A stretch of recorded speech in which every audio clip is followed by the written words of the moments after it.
Hey guys, welcome or welcome back. Tisha here, back for another recap of My Five Wives, Season 1, Episode 2, Stuck in the Middle with You and You and You and You. Go well, really, and you and you. I don't know how many U's I did. Put five U's. Because in this case, he has five U's, but they didn't put that in the title. Anyways, do me a favor, hit the like button as we jump into this next episode. Now, I'm not going to have as many pictures up here, but I will put a picture up here that has names of each wife just to help myself as well as those who haven't watched in a long time keep track of who I'm talking about, right? And y'all know who Brady is, the husband that I'm actually liking. It's clear that time has passed since the initial pilot episode. There actually is a little bit of an introduction in the beginning where he's laying in the bed as he turns to one wife and says, good morning, another one and says, I love you. It's like each morning where he wakes up and he's with another wife. During these episodes, I think that it's clear that this family is different than the Browns because they actually have a father that does try to show up. We are two episodes in, and I feel like Brady actually means well. Now, he's far from perfect, but I see that he does care. And boy, oh boy, after the things that we've seen transpire with the Browns, after the books that we've read, both independently and on this channel, we know that it isn't often where it seems like fathers are trying to be president. Now, I saw in the comment section that some of you all put that the reason why the show did not continue is because the family didn't want to create scripted drama.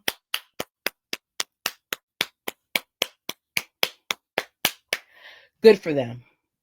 Good for them. Because I miss the days of TV programming where we could just allow people to be who they were. Now, I was going to say like the Duggars or something, but we learned that they definitely had a whole bunch of stuff going on. So that's not a good example. I'm just going to say that it should not be a thing where you feel like you have to create storylines in order to maintain our interest. The Hallmark Channel is still in existence, and the Hallmark Channel is full of uh what movies. I don't know if they do series, but I know I've seen enough Hallmark movies to see the lovey-dovey stuff, and it sells too. So I wish that TLC would give us as viewers more credit and realize that we just want to see the real. Yeah, do we like a little bit of stuff here and there? Yes, but we don't want fake stuff, and we don't want you to aid in picking apart a family just in order to get us to tune in. So we pick up the episode with snow on the ground. Brady is trying to get out of the door, but he refuses to do so without saying goodbye to all of his wives and children. I even noticed that at one point when he was talking to Robin, he said something about how her car is currently warming up and he managed to get everyone unstuck, meaning that he took the time to make sure that all of his wives were good to get out of their parking spots, driveway, wherever it was that their vehicle was parked. And I heard him say it, and I said, Kody Brown would never do this thing. This is a man who is actually showing up, who is actually being more than just the patriarch of the family, then doing more than just taking care of himself and leaving the wives to do everything else. It seems like there's a little bit of a balance there, and I appreciate that. We love to see it. So we are introduced to the wives again. We are told that even though that they are in two separate houses, they still, make time for one another. All of the wives have spaces of their own, and each wife has about 2,000 square feet, which they love because they can be themselves in their own space. The fact that he even tried to make sure that it was equal in square footage, where he didn't say, oh, you don't have X amount of children, so you can't get this, or you have more children, so you get that. It seems like they try to do things fairly across the board. And I'm just 2 episodes in, so I don't know if I'm going to see something different as the season goes on, but I appreciate it. So while he's on his way to work with the construction business that he has with his brother Jerry, who lets us know that not only was he not really a great Mormon, but he has no desire to be a polygamist. Brady lets us know that the only time that he has for himself is on his way to work. When I heard him say that, I was like, oh my goodness, that would drive me nuts. My son doesn't even bother me, y'all. He's at the point in life where he's very self-sufficient. Like he'll come and, hang out at the bottom of the bed, or, want to have a discussion about something, or we'll sit down and eat and talk and whatever else. But as far as like coming home, for the most part, I know that I'm going to come home to peace, right? Even when he's working, like I enjoy coming home and knowing that I have the place to myself until a little bit after 10. Like these are the things that go through my mind. I know on these 4 days of the week, yeah, I get to have the place to this makes it sound like I don't love my baby, but I get to have the place to myself. And I heard him say that, and I was like, oh my goodness, a family of 30, 30. All of these people are around. He's right. The only time he really will get alone time is if he maybe goes to the bathroom or on his way to work. So he says with a family of 30, he's constantly working. And one of the wives said that he's working hard to make ends meet. Their grocery bill alone costs over $4,000 a month. Baby, the way I would be on somebody's dance pole. Where's Tisha? Tisha's not on YouTube today. She had to go on the pole. $4,000 a month just in food, basic food. That doesn't include holidays and birthdays and things of that nature. This is their normal every month budget. Insane to me. That's just on food. So Brady and his brother Jared are talking about the next project and how important it is that their bid gets approved, because this money will really help Brady and his family.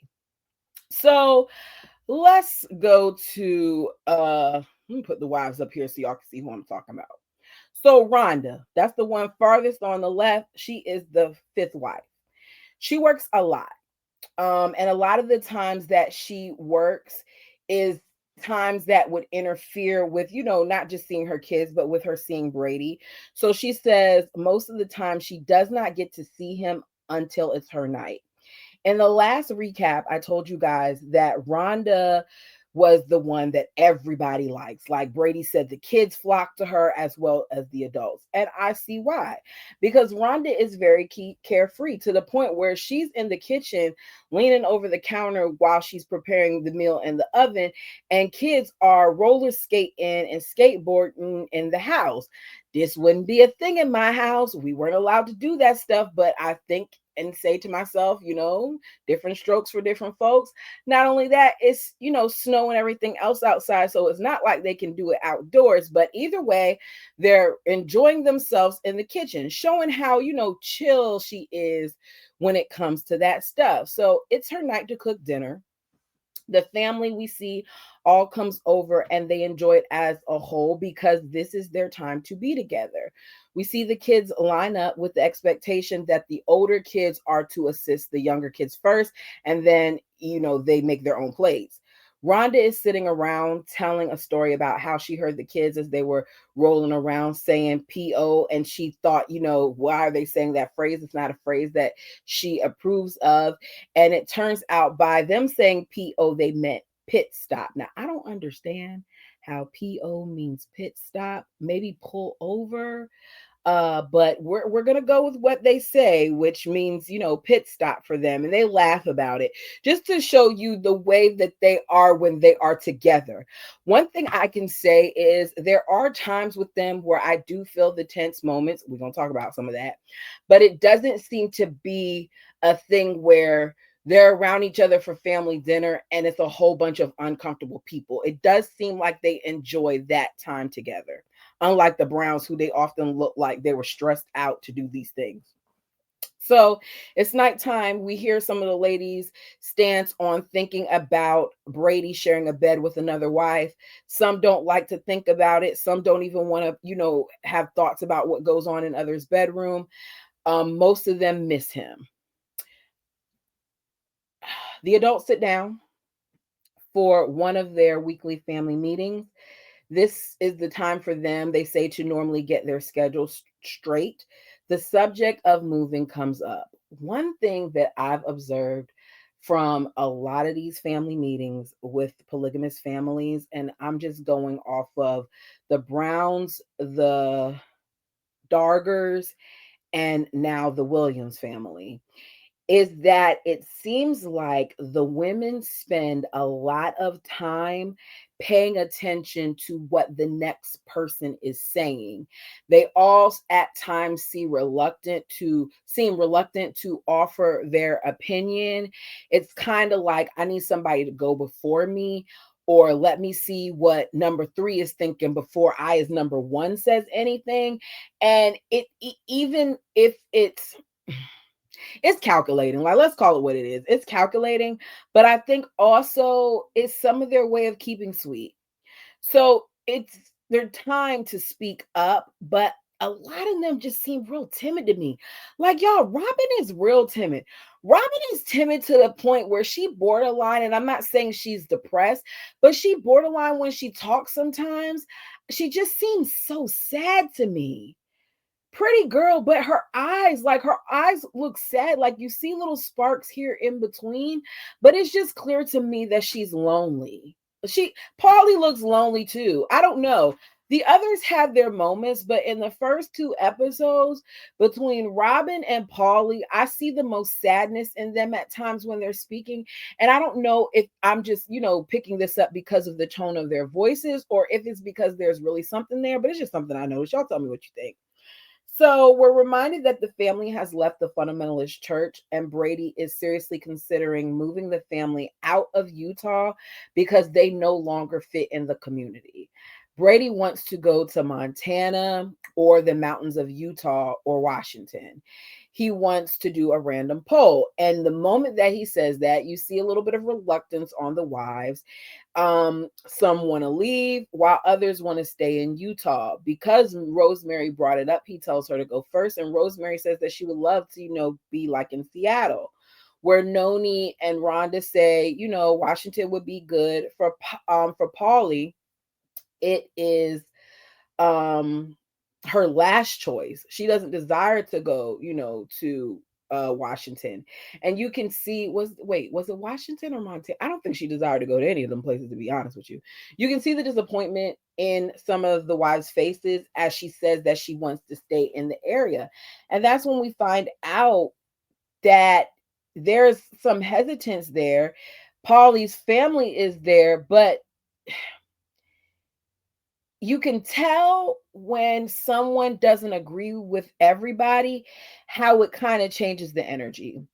So Rhonda tells us that when it comes to family meetings, they're necessary, but they are often intense and stressful because certain issues come up. Either way, at this point, they're not going anywhere right now. And we see them talk about it again. We'll get to it, but they still not going anywhere right now. So it's another morning of Brady going from house to house to say good morning to his children and his wives. Brady loves school. We find out that he has been in college for the last 2 years. And if all goes well, he would have graduated in 2015 with a degree for philosophy. I don't know when he graduated, but I do know that he did graduate. His older kids think that it's cool. He said that what he did when it came to his education was he put it on pause because he got married right after high school and he decided that it was more important for him to work and support his family. I get it. I appreciate the fact that he did that rather than relying on the system to do those things. So kudos to Brady for, taking those steps. All right, you guys remember how I told you that Brady forgets dates? Well, he forgot a big one in this episode. So he went to school thinking that he had a few days until his paper was due. And he goes into class, and the professor is like, everybody pass up your papers, meaning that he was wrong. His paper is late. Professor tells him, you need to stay after class so we could talk. He tells him, you can still hand in your paper, but I'm going to be docking points as long as it's late, meaning it's better for you to get it in sooner than later. I don't like turning in things late. I'm the person who normally will have the task completed prior to it being due, prior to having it ahead of time. Great example today, my day as I'm recording is Friday. You guys will see this on Monday. It's just the way I flow. Like, I get anxious if I know that there's something that needs to be done and I have other things to do, like Mother's Day weekend. I and I know y'all don't have to tell me that I didn't have to film, but I'm enjoying this, so I wanted to make sure that I came to you guys with it because I'm liking this series so far. But if it were a thing where I know, like, okay, later on this evening we're gonna have date night, and then my mom is a 7-day Adventist, so I promised my mom that on Saturday I'm gonna, hang out with her all day for, the Sabbath. And then on Sunday, I'm gonna be doing my own thing, with my church and, my son and whomever else. Then I'm not gonna have time to record, right? So I'd be like anxious thinking about, okay, when am I gonna have time to record? Because I want to make sure that I record and I need to record on this stuff. Well, maybe I could record that. It just doesn't work for me. So the moment that he said, like, he thought he had all this time and he found out he didn't, why am I panicking? Why am I getting anxious? Like, this is me in this situation, and I'm the one who turned in my paper late. So I felt, like a little flustered for Brady, but Brady is accustomed to, dealing with pressure. And he's like, okay, I'm gonna just have to go home and, pull an all nighter. But it's not so easy to do that because you're a father of 24 and a husband of 5. So this creates a problem for Brady because the wives have a schedule that, unlike Cody Brown, Brady Williams sticks to the schedule. He knows that this is going to be an issue because it's going to take away from one of his wives. And he actually feels bad when he takes time away from one of his wives. We see the family as they, eat and have prayer and they have family time. And he says good night to everyone.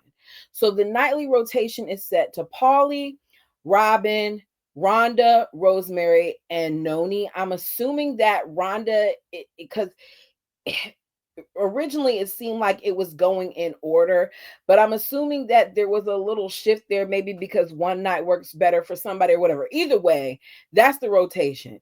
And guess whose night it is? It's Robin's. So Robin is all excited because it's finally her night.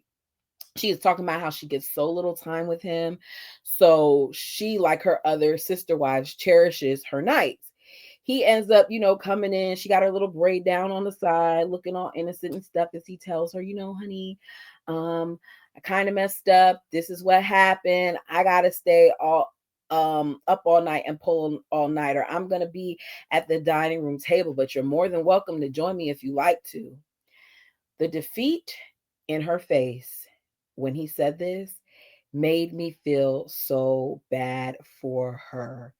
She looked like she was ready to cry, and she might have cried because at one point she was laying face down in the covers. I don't know. I don't recall seeing a little tremble, but then again, I was taking notes. Either way, she looked defeated. He adds that after he's done with the paper, he's going to need her to look over it, edit it, make sure that it doesn't have any grammatical errors and things of that nature. So she agrees, but you can tell that she is extremely disappointed and hurt. Mm. I felt her because I don't like when people tell me that they're going to do things and they don't do it. So I can only imagine what it feels like to be in rotation with this man that you get to see every other fifth night, and now your night is not going to happen. So I can only imagine what it's like in a marriage where your only true intimacy is allowed on your night. And by intimacy, I don't necessarily mean having actual relations. I'm talking about those intimate moments where you have that conversation where you're just laying there looking into each other's eyes, or you're just enjoying time with one another. They're not getting that often and they cherish it.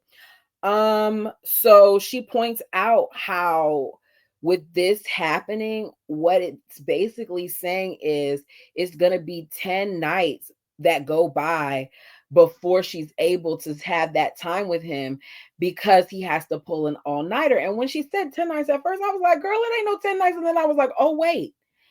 If it's 5 nights, every 5 nights, and you not getting this night, she's right. It is 10 nights. So I said, oh, I'm even more defeated for her. So he ends up later making it up to her on another day by taking her out for an afternoon date. She's really excited about it because dates aren't something that they do often. It shows that he is considerate of her feelings. I like that. And we're reminded yet again of how hard it is for him to keep up with everything, because as he's asking her what type of appetizer she wants, he's like, well, what do you think about shrimp? And she's like, you don't know me at all. And he was like, oh, yeah, that's right, honey. You don't eat that. So even their likes and dislikes as far as food are things that he has to consider. And I'm not a big seafood person either, y'all. I don't like fishy fish. I eat fish. I ate a lot of fish growing up, but like what is it? Crab, lobster, oysters, clams, mussels, any of that stuff? No. No, thank you. No desire. None whatsoever. I'm not judging those of you that do. My man is a big seafood person, and pork, and I don't eat that either. So there's no judgment there. It's just when he said he has to that's right, shrimp. I was like, good gracious. I wonder how many different dietary things each of the wives have. And then the kids on top of that, that's a lot of stuff that he has to remember. I don't know why I'm thinking about this with him, but with Kody, in my mind, there's no excuse whatsoever. Ugh, I'm biased. Horrible. So it's time for school. Brady says good morning to the wives and the kids again. We constantly see him throughout the episode as the days go by, going from home to home, seeing his kids. I'm saying it because Kody did this thing, right? And I think back to it because I don't remember when exactly this came out. Well, no, it came out after Sister Wives. But I feel like the little bit of stuff that we saw up here, I can see that Kody probably took some stuff from them too. Because when Kody and them got to Vegas, this is after the year that they were there, then after the other, what, I can't remember how long was it. Was it half a year or something that it took for the homes to be built? I remember that Kody would run from house to house to house for the simplest of things. It wouldn't even be like he was doing it so he could go see the different kids. Like he just, oh, I left this there and this pair of clothing there. I left this there and this there. Whereas with this man, he's going from house to house to actually see his children, to actually see his wives, to actually have a conversation with them if he can. And it's just a notable difference in there. And I appreciate his effort. Now, I still think that it's unfair to the kids that y'all had so many children that, he only can do a couple of minutes with each child. But I appreciate his effort, right? Because he even at one point is tripping over toys, in episode 1 to do this. So it's time for another meeting. Y'all, these meetings. Brady isn't holding back. Brady is letting us know what's really going down, which is that although these ladies have love for each other, and for the most part that they get along, that they're very considerate of each other's feelings, that in my words, they keep sweet. In my opinion, they do not express to each other how they are feeling, because by watching this episode, it is clear to me that certain wives can't handle it. Seems like one of the major culprits is the person that I pointed out last episode that's doing a little too much for me. And what do you know? She got on my nerves even more this episode. Noni girl, you're on my nerves. Like seriously. Noni and the type of personality that I have and the type of personality that I'm seeing, because I don't know Noni, I don't know any of them, that I'm seeing that she has, I'm telling you now, Noni and I would bump heads because there would be a lot of times where I would probably be calling Noni out on some things and she would start that crying stuff that kind of reminds me a little bit of Robin Brown, and it would drive me nuts. Now, there's nothing wrong with emotions. There's nothing wrong with sensitivity. I don't know what her past is, but sometimes I feel like there are people who utilize that emotion as a weapon. Like they know that this will get sympathy so that they're going to tap into it. And I kind of get a little bit of that from Noni, but I could be wrong. And if I am, that's fine. Correct me down below. So Brady has picked up on some things. He feels like there are some problems because when things are going on that they always come to him and tell them, like if they got an issue with the wives. So say like Rhonda had a problem with Robin. Rather than Rhonda going to Robin about it, she's going to go to Brady. Not saying that's what happened in this instance, but that's what happens.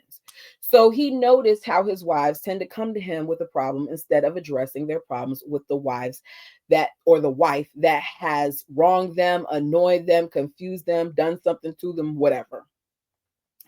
As I said before, I'm not that person. I'm an adult that is very capable of expressing myself. And I think that these ladies would hate me. Y'all see me? Y'all see me? You see me talk? Do I look like the type of person who's going to bite my tongue? No. So rather than them continuing to tell him, because Brady already has enough on his plate, he's simply asking that they start to have a dialogue with one another where they can talk to each other. And he's calling it safe talk. Rhonda thinks that it's a good idea, but she tells us that she still feels like by Brady suggesting this, that he's asking for a problem. I don't understand how him suggesting that if you have an issue that you take it up with the person that you have the issue with is a problem until I see what happens when people try to do that. The fact that you have to call it safe talk makes me wonder what kind of talks he's witnessed before between the wives, and we get a taste of it. So he explains that safe talk or safety talk, because I got safe talk written down here sometimes and I got safety talk. Y'all know which one it is. Correct me down below. Will be a space where all the wives can speak openly and honest to each other without fear or judgment or hurting feelings. The key here is to lead with love. He does not want the problems to fester. My interpretation, he doesn't want to be referee anymore. I immediately noticed as he's saying this that Noni looks uncomfortable. I also feel like Paulie looks a little uncomfortable. So I said, okay, maybe the issue is with the two of them. You then have people like Robin and Paulie who say that they're scared about it, but that there are things that they want to talk about. Robin feels like safety talk will give her a space, or I put safe talk will give her a space to say it. I think that when she and Noni lived together, because she told us that her and Noni, when they lived together, was a little rough at first. I think Noni gave her hell. I think Noni, because Noni seems to be kind of vocal, I think Noni gave Robin hell. Robin is very timid, and Robin very much so doesn't want to rock the boat. And because she tries so hard not to rock the boat, I wonder how much Robin is suppressing. Now, get it straight here. I'm not trying to say that they have a whole bunch of issues, but there are some things there. Like it's only natural that you may have a thing with certain people.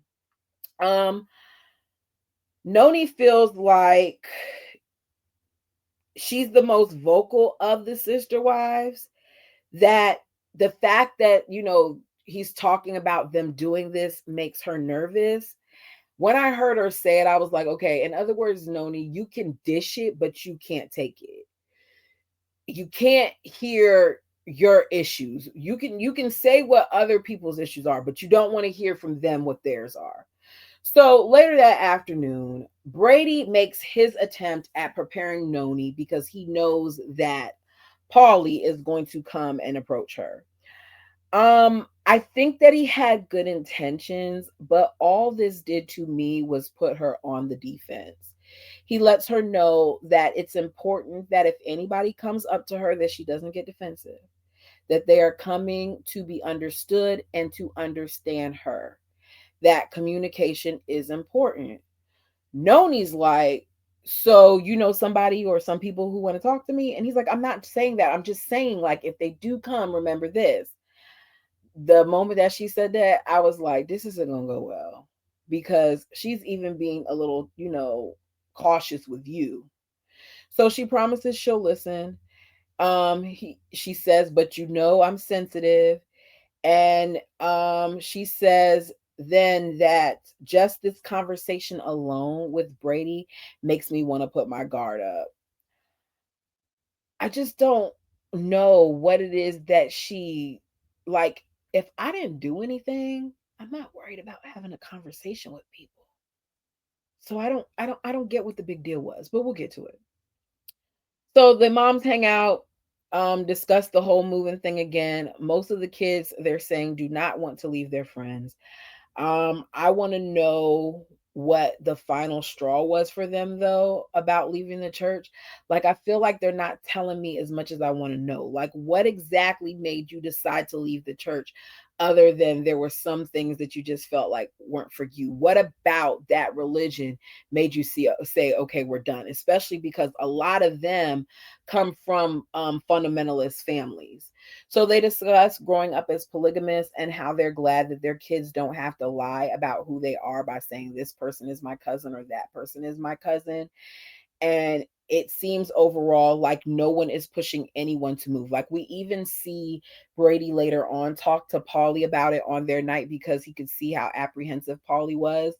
And he's like, I just want to hear like your stance on it. But he's not like doing like what we saw Cody do, where he's like scaring them into feeling like they have to move or, lying about things. He's just trying to get a feel for where everybody's at.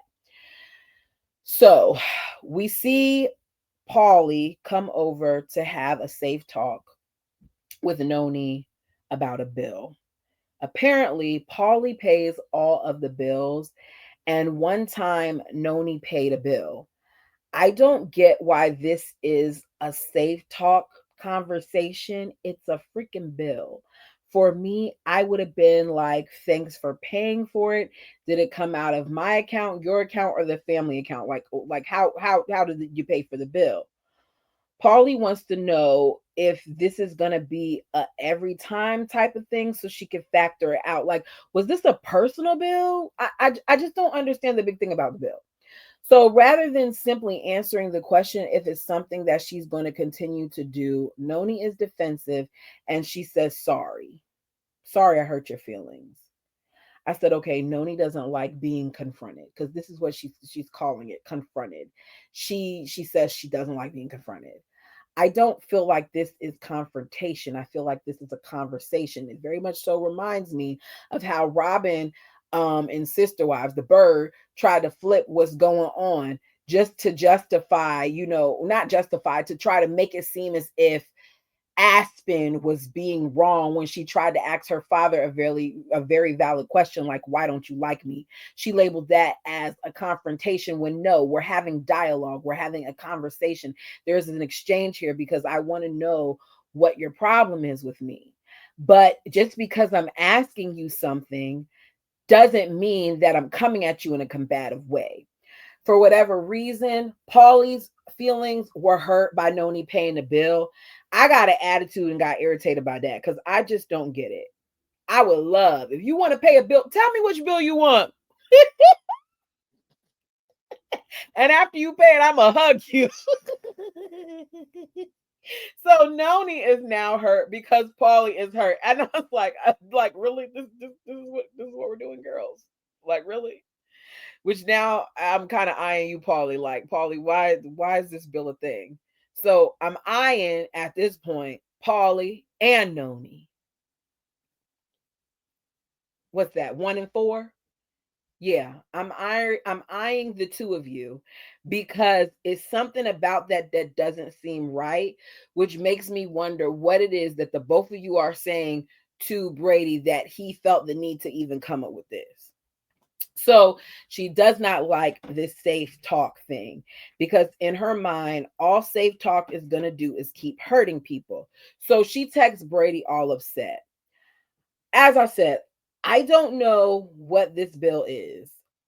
If you know what it is, please put it down below because it's not making sense to me. So she texts him. She must be upset in it because we get the conversation between the two of them after. And he's in the room and she is pissed. I mean, Noni is pissed. He can't understand what the problem is. She tells him she was concerned about the talk that she had with Polly. It's not making sense to me. She's saying, do we have to be so dang afraid of feelings that we can't do anything? She began with she said something about her feeling hurt. Brady says she was hurt and she wanted to understand you in an expression of love.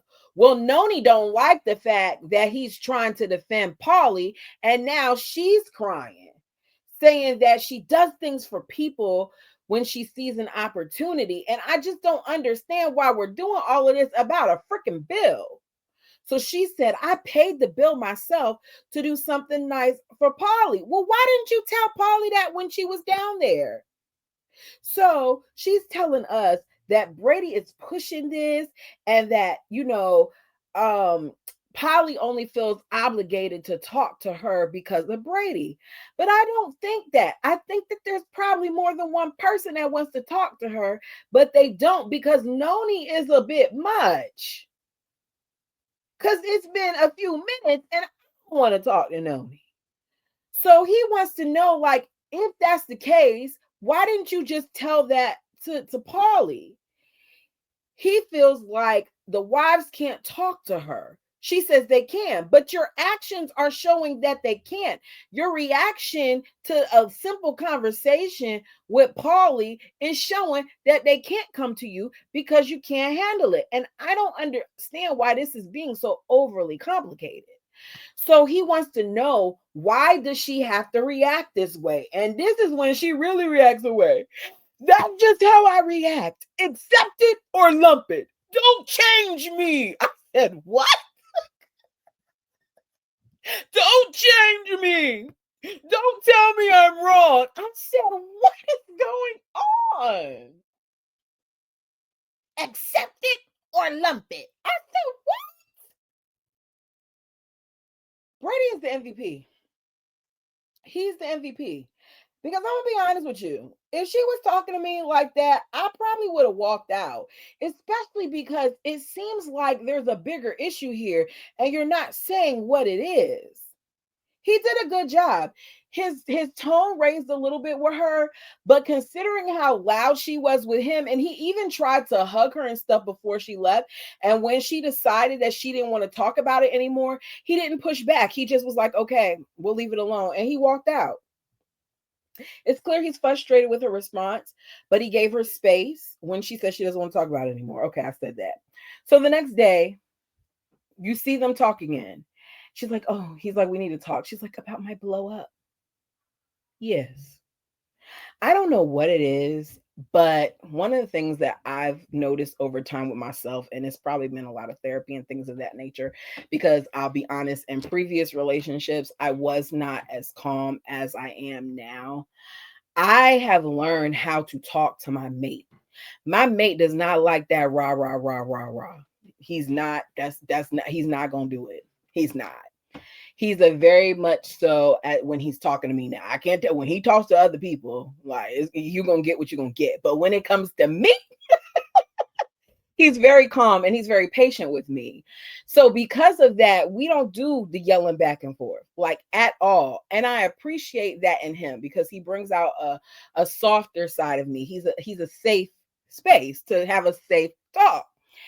And I just feel like there's a level of disrespect sometimes that occurs when you're yelling at each other because you're trying to get your point across so much. Can you really hear one another, or are you just trying to uh I don't want to say antagonize the person. Are you just trying to get your point across? Because it seemed to me like that's what we were witnessing, was where Noni wasn't trying to receive her husband, letting her know that he's trying to make things better. And she just took it all as, I'm doing everything wrong. I hope that made some type of sense because I'm not reading my notes. And yeah, I get lost in translation sometimes when I look at myself and I talk. Okay.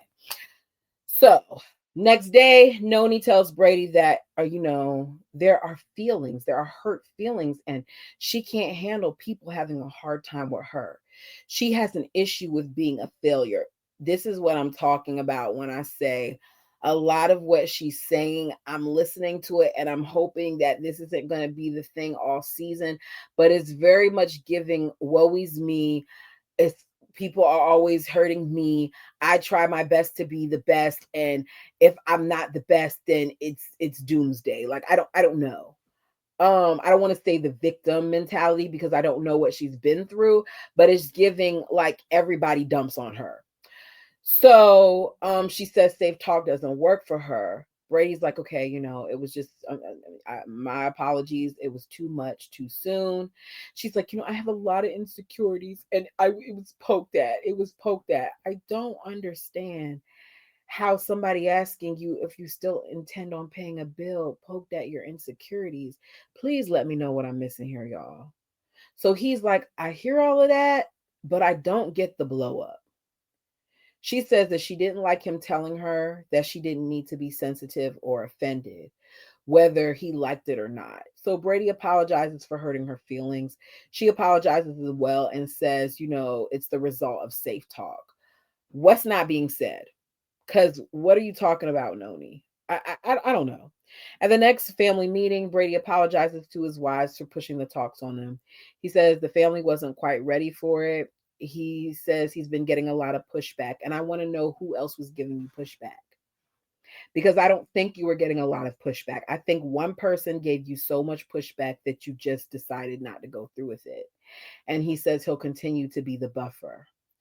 Um, it makes me feel bad for people like Robin, because Robin said that she's disappointed because, and she said it in front of the wives, that she was honestly excited about having some open dialogue and she wishes that they felt the same way.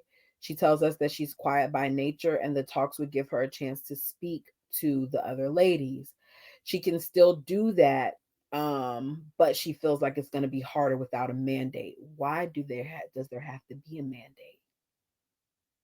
Brady hopes that Robin continues to open up. I said the only person who seems to be really happy about it is Noni, because even Paulie said that even though it didn't go how she wanted it, um, she does want them to become closer and have a better relationship with each other. We later see the family and Brady is out there with the kids and they're having a snowball fight. Then they all go hiking. Brady says that his family is his main motivation in life. Everything that he does is geared towards his family's happiness. And when he said it, I wrote in all caps, I'm a believer. I am. Brady has me feeling like, okay, I am enjoying the fact that you actually do seem to love your family. And I don't see a favorite wife. I'm not seeing that. I see that he's affectionate with all of them. I see that he kisses all of them. I see that he tells all of them that he loves them and they all cuddle with him when they're in bed and he's tender with all of them. I don't know. I might actually end up liking this man.